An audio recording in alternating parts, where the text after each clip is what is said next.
नमस्कार, आपण पाहत आहात बहुजन इंडिया न्यूज टुडे। चला तर पाहूयात आजची बुलढाण्यातून एक धक्कादायक आणि संतापजनक बातमी समोर आली आहे। काजू कतलीचा बॉक्स उघडताच ग्राहकांना बसला मोठा धक्का।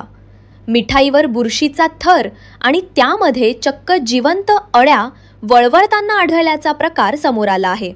होय, सणासुदीच्या तोंडावर बुलढाणा शहरातील रिलायन्स मॉलमधून खरेदी करण्यात आलेल्या सीताश्री लक्ष्मीनारायण कंपनीच्या काजू कतलीमध्ये बुरशी आणि जिवंत अळ्या आढळल्याची तक्रार करण्यात आली आहे।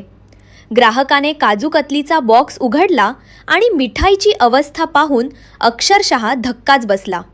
मिठाईवर बुरशी पसरलेली दिसत होती, तर त्यामध्ये अळ्या वळवळताना आढळल्याचा दावा करण्यात आला आहे। संबंधित उत्पादनावर बॅच/बारकोड क्रमांक 89061514220117 नमूद असल्याची माहिती आहे। हा प्रकार समोर आल्यानंतर तातडीने अन्न व औषध प्रशासनाकडे तक्रार करण्यात आली।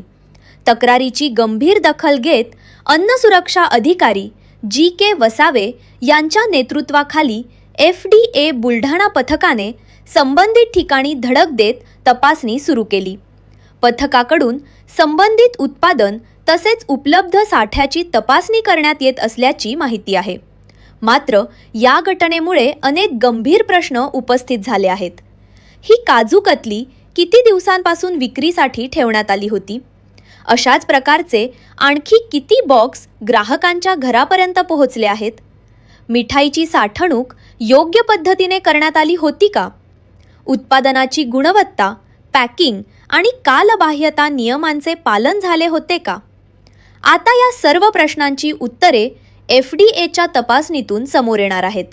विशेष म्हणजे प्रयोगशाळेचा अहवाल आल्यानंतर या प्रकरणात नेमकी काय कारवाई केली जाते याकडे बुलढाणा जिल्ह्यातील नागरिकांचे लक्ष लागले आहे।